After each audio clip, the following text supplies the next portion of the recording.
Et je viens de me rendre compte que j'ai même pas fait le débrief du basket 3-3. Du coup, là, je viens de me réveiller. Je vais bientôt partir là dans 20 minutes, je pars. Et du coup, bah, c'était vachement cool. J'ai vu des équipes de fou avec des joueurs de fou, notamment le Canada féminin. Il y avait la première, deuxième et troisième joueuse mondiale. Donc, comme ça, c'était fait hein, dans la même équipe. Et non, franchement, c'était super bien. J'avais peur de choper la pluie, finalement, j'étais sous le toit. Et du coup, je l'ai pas trop chopé. Et finalement, à la fin, il pleuvait même plus. J'ai pu partir tranquillement. Et au niveau de l'ambiance, bah, il y avait un DJ et tout. C'était un peu un truc urbain, entre guillemets. Du coup, c'était vraiment bien. Franchement, ouais, pourquoi pas aller en revoir. Je sais qu'à Marseille, à chaque fois, il y a toujours une compétition tous les ans. Du coup, je pense que j'irai la prochaine fois parce que c'était vraiment bien. J'ai bien kiffé. Et les matchs passent très vite. C'est super rapide et franchement, on voit pas le temps passer, donc c'est nickel. Aujourd'hui, c'est boxe et tennis. Et tennis, normalement, ce soir, je vois Djokovic contre Tsitsipas, donc match de fou. La demi-finale femme, par contre, c'est pas incroyable. C'est Vekic contre une joueuse 67e mondiale, un truc comme ça. Donc, ouais, ça c'est pas ouf. Mais par contre, le premier match, il est incroyable. Donc, je suis trop content d'aller voir ce match. Là, je vais me préparer tranquillement et après, je vais partir. Donc, c'est à Villepinte, à l'Arena Paris Nord pour la boxe.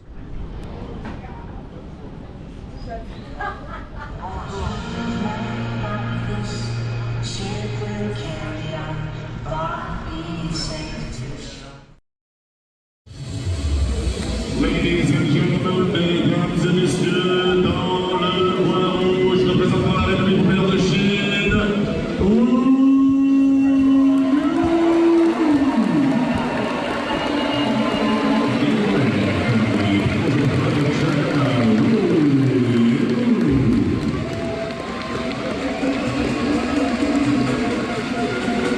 Ladies and gentlemen, mesdames et messieurs, dans le coin bleu, représentant le Zari.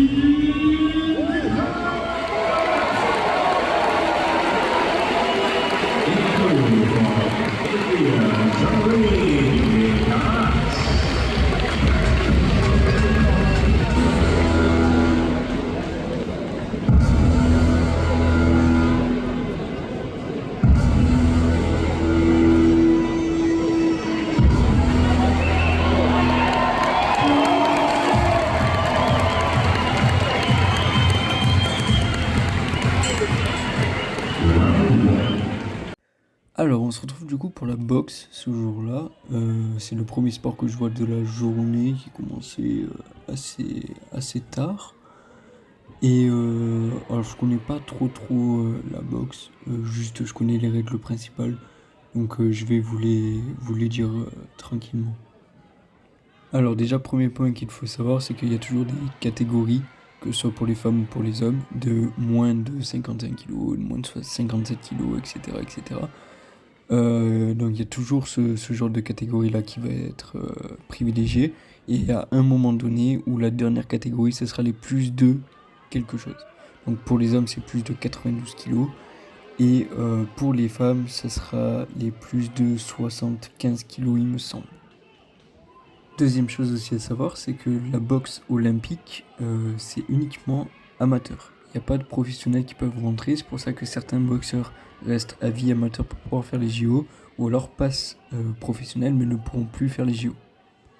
Il faut savoir aussi que de base, les Jeux olympiques, c'était pour les amateurs, et c'est arrivé que très tard, le fait de pouvoir être professionnel et participer aux Jeux olympiques, il y a certains sports qui du coup restent sur l'amateur, dont la boxe. Maintenant, pour ce qui est de la boxe en elle-même, bah là vous voyez, c'est un match qui se déroule en 3 rounds de 3 minutes chacun. À chaque fois, on aura un temps de pause, je crois que c'est dans les 1 minute de temps de pause. Et la décision, donc soit se fait par KO et du coup on a directement un vainqueur, soit on va avoir une décision du jury. Donc vous le verrez plus tard, il y en a eu plusieurs, même il n'y a eu que de ça, il me semble, il n'y a pas eu de KO. Donc il y a des décisions de jury qui se font soit à l'unanimité, c'est-à-dire que tout le monde vote pour la même personne qui a remporté le duel, ou alors des décisions partagées où on aura des jurys qui voteront pour une certaine personne et d'autres jurys pour une autre personne. Là, on va juste le voir, le combat il vient juste de se finir, donc on va voir comment ça se passe.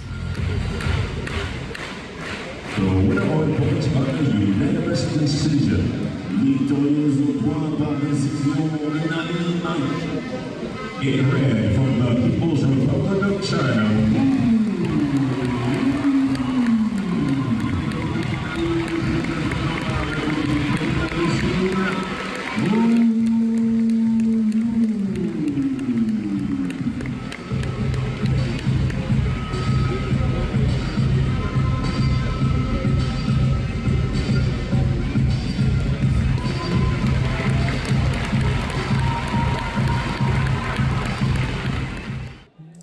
Voilà, donc là on a bien un combat qui s'est fini du coup à décision unanime des jurys. On verra après une décision partagée. Je crois que... Alors je suis pas sûr pour ce match, mais j'ai filmé plusieurs matchs. En gros, il y avait 6 ou 7 matchs différents, je les ai pas tous filmés. Donc plusieurs combats de femmes et 2 combats d'hommes qui arrivaient à la fin. On avait toutes les femmes qui passaient d'abord et ensuite les hommes.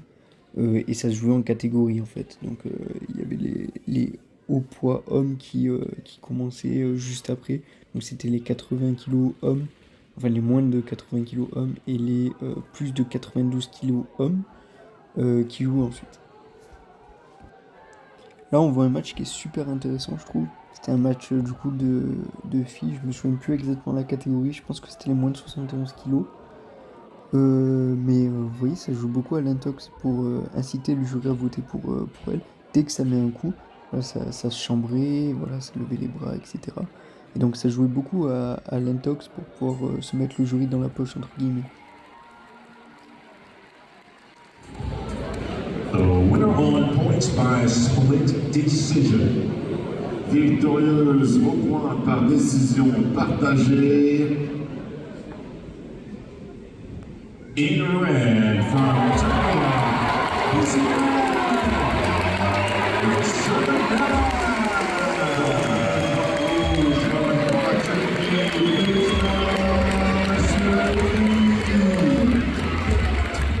Donc voilà, là vous avez vu les deux façons de pouvoir gagner un match sans mettre de KO. Donc malheureusement, je vous ai dit, on n'a pas vu de KO. On a vu beaucoup de matchs très intéressants, je trouvais. Surtout aussi, il y avait ce combat-là qui était super bien à regarder. Peut-être qu'en vidéo, ça se voit un peu moins. C'est pour ça que j'ai un peu moins filmé. Je trouvais que c'était moins représentatif en vidéo. Mais par contre, en regardant réellement le combat, on voit l'intensité des coups, la vitesse. Et c'est fou de voir certaines esquives qui sont folles des fois. Et on se dit que c'est pas possible de pouvoir esquiver comme ça avec si peu de temps de réaction. Mais voilà, c'était vraiment super intéressant. Moi, j'ai kiffé regarder la boxe. C'est pas le sport que j'ai surkiffé, voir. Mais c'est intéressant à regarder. Et je pense que s'intéresser à la boxe, c'est aussi très intéressant. Et je me suis intéressé du coup plus tard à de la boxe professionnelle, etc. Et je me suis aussi rendu compte que Anthony Joshua, qui est quand même assez connu dans le monde de la boxe professionnelle, a été boxeur olympique. Donc il y a un moment donné où il était amateur pour pouvoir faire les Jeux olympiques. Il est devenu par la suite champion du monde. Et en même temps que je m'enregistre, là je suis en train de regarder tous les combats et tout, j'ai monté toute la vidéo un peu avant. Et je suis en train de me rendre compte que ce match-là, quand même, il était sacrément impressionnant. C'est le match avec le plus d'intensité qu'on ait vu, enfin que j'ai vu en tout cas. Les garçons, c'était un peu plus lent, en tout cas sur la fin. On va parler plus d'endurance ici. Les filles, elles tenaient vraiment bien sur ce combat-là, avec des rounds qui étaient assez serrés, avec toujours une très grosse intensité. Les garçons, c'est une très très grosse intensité, beaucoup de force dès le début. Mais par contre, ça diminue et on voit vraiment la différence entre le premier round et le dernier. Par contre, celui-là, je trouvais que justement, c'était très très bien. Et j'avais laissé une grosse partie du combat parce que il se passait toujours un truc intéressant en tout cas à filmer. Et du coup, je me dis aussi que je vais vous parler un peu des personnes qui sont là. Parce que ça peut être intéressant aussi pour les personnes qui connaissent pas vraiment la boxe. Et même moi, j'y connaissais pas grand chose. Donc déjà, en rouge extérieur, tout au fond de la vidéo, On a les entraîneurs de la personne qui est en rouge, donc elles viennent de... Alors je crois que c'est du Congo, mais je suis pas sûr. Ouais, je viens d'aller vérifier, du coup elle vient bien de la République démocratique du Congo. Donc là c'est son clan qui est juste là-bas, et là on a une Thaïlandaise en bleu, qui a aussi ses entraîneurs du coup qui sont en bas à droite de la vidéo. Et justement à côté de ces entraîneurs-là, on a 3 personnes. Celle qui est habillée en blanche, c'est le jury. Et vous voyez qu'en fait, 2 autres jurys sur la vidéo, avec une personne tout à gauche, une personne au fond, et il y a une personne un peu à droite, là vous voyez un peu. Donc on a ces jurys-là. Et on a 2 autres personnes à côté avec le t-shirt Paris 2024 qui sont là pour gérer le temps. Au point par décision partagée.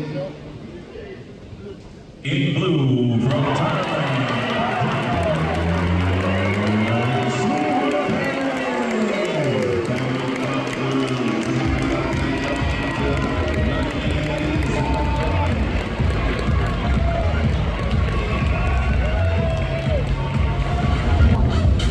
Ladies and gentlemen, dans ce premier quart de finale des 92 kg, dans le point rouge représentant la Belgique, Victor.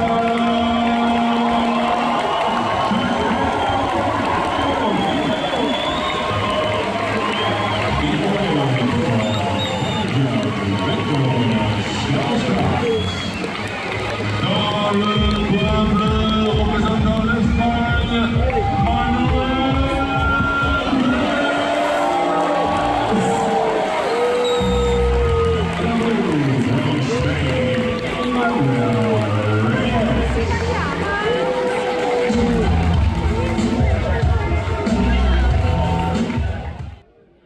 Du coup là on a le dernier combat qui commence. Alors j'avais filmé le premier combat des hommes, mais c'était pas très intéressant. Donc j'avais que 2 ou 3 vidéos, pas plus. Donc j'ai préféré mettre ce combat là un peu plus de façon un peu plus importante, comme ça on les voyait plus boxer. Et donc, alors déjà je me suis trompé, c'était pas les plus de 92 kg, c'était les moins de 92 kg, mais on voit quand même que la carrure elle est impressionnante. Et justement on voit là, toute la force là qu'ils mettent dans les coups. C'est vraiment fou quoi.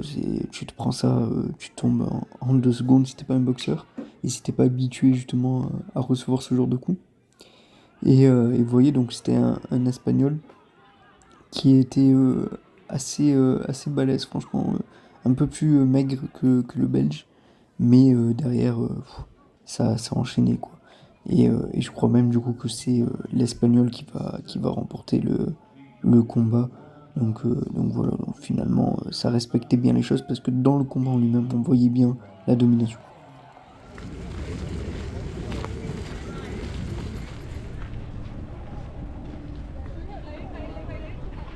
Eh, c'est stylé hein, en plein milieu, comme ça.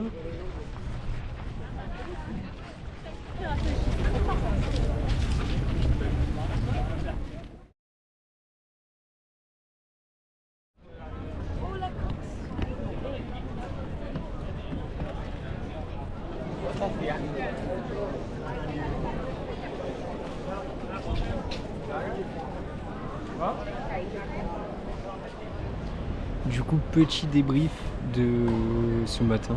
Donc ce matin, du coup, c'était la boxe. C'était super sympa la boxe. En fait, on ne dirait pas, mais les coups ils sont beaucoup plus puissants que ce qu'on peut voir à la télé. Donc vraiment, c'était impressionnant. Et en plus, ça finit sur une catégorie, c'était du 92 kg homme. Du coup, c'était vraiment, ça tapait bien fort et tout.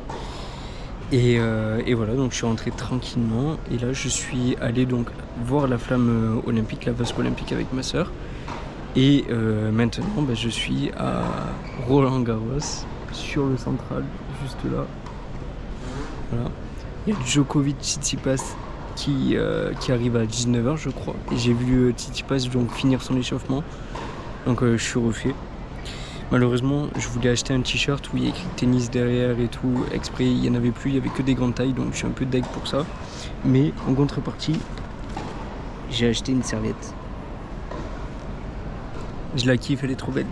Mais bon, je suis un peu deg pour le t-shirt parce que j'aimais. En plus, c'était ma discipline, du coup, je voulais acheter que ce t-shirt. Je voulais pas acheter d'autres t-shirts des autres disciplines. Mais du coup, bah, j'en aurais pas. Dommage. Mais j'ai acheté quand même le t-shirt de l'équipe de France, donc ça c'est pas mal. Là je vais y aller, là je vais filmer tranquillement tout. Il y a une joueuse qui joue tout à l'heure, je sais pas qui c'est. Les joueuses des demi, je les connais pas trop à part Vekic, mais bon, Vekic c'est pas non plus une grande joueuse. Et l'autre elle est 67e mondiale, donc c'est pas un truc de fou. Je crois que c'est elle qui s'échauffe d'ailleurs. Mais voilà, bon, ce qu'on attend le plus c'est Djokovic, bien évidemment. Mais voilà, je vais y aller tranquillement, je vais filmer tous mes trucs et tout. Je vais charger mon téléphone en attendant que ça commence, comme ça il sera bien mis. Et voilà, et je vous fais le débrief juste après, donc après les 2 matchs qui seront enchaînés. Je finirai sûrement tard en plus, donc voilà.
Alors là, par contre, je suis dans mon élément, totalement. Le tennis, c'est mon sport depuis que j'ai 5-6 ans, un truc du genre. Donc, non, là, je connais parfaitement les règles et les joueurs, dont ce monsieur-là qui est Novak Djokovic, actuellement deuxième mondial, même au moment du tournoi qui était deuxième mondial, mais qui a été tête de série numéro 1 pour les Jeux Olympiques, parce que Yannick Sinner était, il me semble, blessé à ce moment-là, et du coup, il passe tête de série numéro 1 sur le tournoi. Déjà, alors, aller à Roland-Garros, pour moi, c'était vraiment un rêve depuis que je suis tout petit, j'étais jamais allé. C'est la première fois pour moi et c'est assez bizarre parce que c'est pour les Jeux Olympiques, c'est même pas pour aller voir Roland-Garros.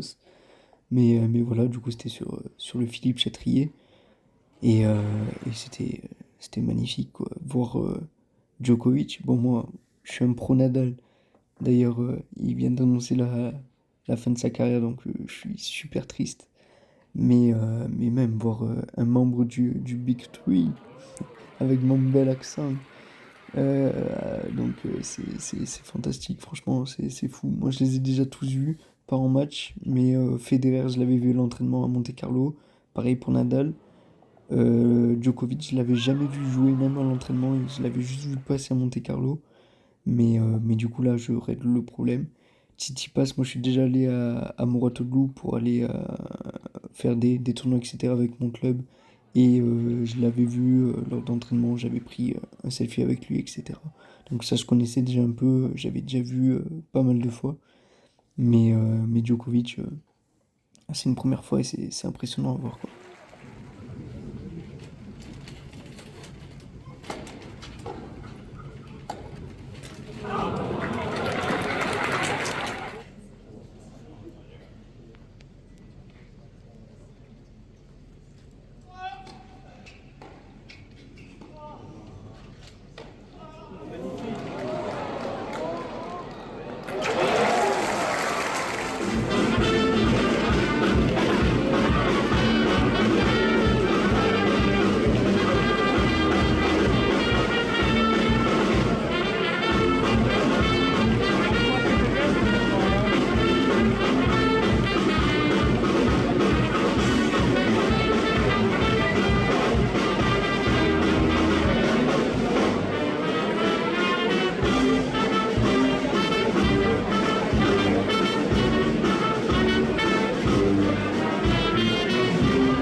je vais quand même un peu vous parler des règles du tennis. Je sais que ça peut être assez compliqué pour certaines personnes. Je vais essayer d'être le plus clair possible.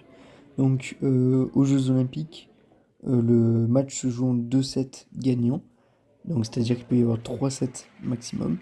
Et pour gagner un set, il faut gagner 6 jeux dans ce set.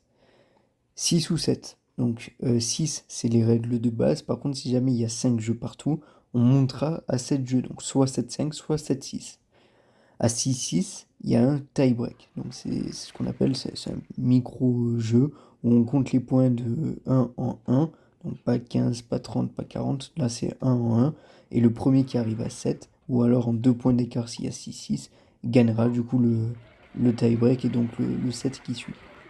Je vous parle de ça parce que dans ce match-là, le deuxième set a été un tie-break remporté par Djokovic. Voilà, donc, et je vous ai aussi parlé du coup des 15, 30, 40. Donc ça, c'est pour remporter un jeu. Il faut, globalement, pour la faire simple, gagner 4 points dans le jeu, sauf si jamais il y a 40 A. Donc là, il y aura des avantages. Il faudra se démarquer par 2 points consécutifs gagnés. Mais en clair, pour pas s'embrouiller la tête avec les 15, 30, 40, il faut marquer 4 points dans le jeu pour pouvoir le remporter. Ce match-là, il compte pour un quart de finale homme pour la compétition. Donc c'était Tsitsipas contre Djokovic. Et ensuite, on avait une demi-finale femme du tournoi simple également, qui va jouer quand je filmerai après tout simplement.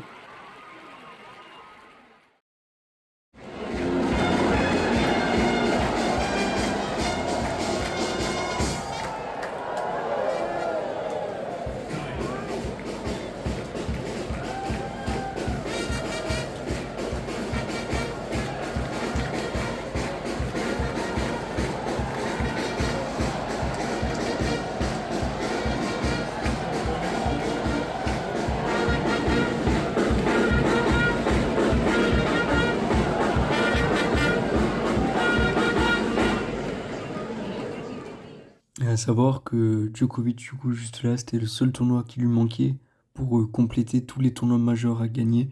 Personne n'avait fait ça dans le monde du tennis. Il leur manquait toujours un tournoi au plus grand. Et là, du coup, il a réussi à le faire. Parce qu'il va remporter ce match et après, il remportera la finale et donc l'or. Donc c'est absolument stratosphérique. Et ça lui permet, je pense, de mon avis, à rentrer dans le meilleur tennisman du monde et de tout ce qu'on a pu connaître jusque-là, en fait. Surtout que juste avant ce tournoi-là, il a eu une blessure au genou, où il a eu une lésion du ménisque médial du genou droit, donc enfin, c'était pas la meilleure, les meilleures conditions pour arriver sur ce tournoi, et pourtant il arrive quand même à gagner. C'est ça qui est ouf avec lui, surtout d'une très très belle manière, parce que alors le premier set il le gagne 6-3, mais derrière le deuxième set, il est mené 5-2. Et il arrive, vous voyez, à le gagner au tie-break, 7-3 dans le tie-break. Donc c'est totalement fou.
Alors là, du coup, comme je l'ai dit dans la vidéo, je connais pas vraiment les demi-finalistes ici, à part Vekic, qui était tête de série numéro 13 pour le tournoi. Et son adversaire, du coup, c'était Smiadlova, qui est slovaque. Mais bon, c'est pas non plus des très très gros classements. On n'attendait pas forcément, en tout cas, ce genre de match en demi-finale. Surtout, il y avait Coco Gauff qui a été éliminé et qui aurait pu jouer contre Vekic. Et surtout, quand on regarde la deuxième demi-finale, c'était Zheng contre Swiatek. Donc ça, c'était vraiment un très très gros match. Mais bon, on ne peut pas tout avoir. Déjà, j'ai eu Djokovic. On va pas forcément avoir Swiatek et Zheng. Mais voilà, ça restait quand même un gros match. Mais on sent quand même une très très nette domination de la part de Vekic. Ah, j'ai un peu moins filmé là, j'ai quand même un peu filmé, mais on va le voir un peu moins que Djokovic et Tsitsipas. Mais voilà, on voit quand même en premier set, ça allait, ça tenait quand même un peu la baraque pour Schmedlova. Vekic prend le premier set du coup 6-4. Mais par contre, derrière, c'était très compliqué pour le deuxième set.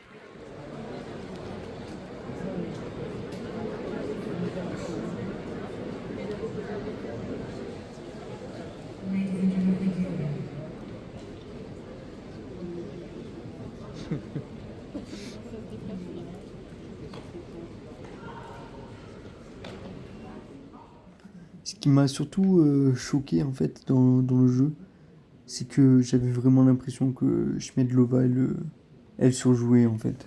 Elle savait pas vraiment quoi faire. Et du coup, elle essayait de tout taper. Si ça rentrait, ben, tant mieux. Si ça rentrait pas, voilà. Et du coup, ça s'est vu. Elle s'est pris 6-0 sur le deuxième set. Donc Vekic qui passe en finale. Qui perdra malheureusement contre Zheng. Qui incroyablement a réussi à gagner contre Swiatek. Qui est souvent invaincu lors des tournois. Et là, elle a réussi à gagner. Et elle gagnera finalement la finale contre Vekic qui finira médaillé d'argent quand même.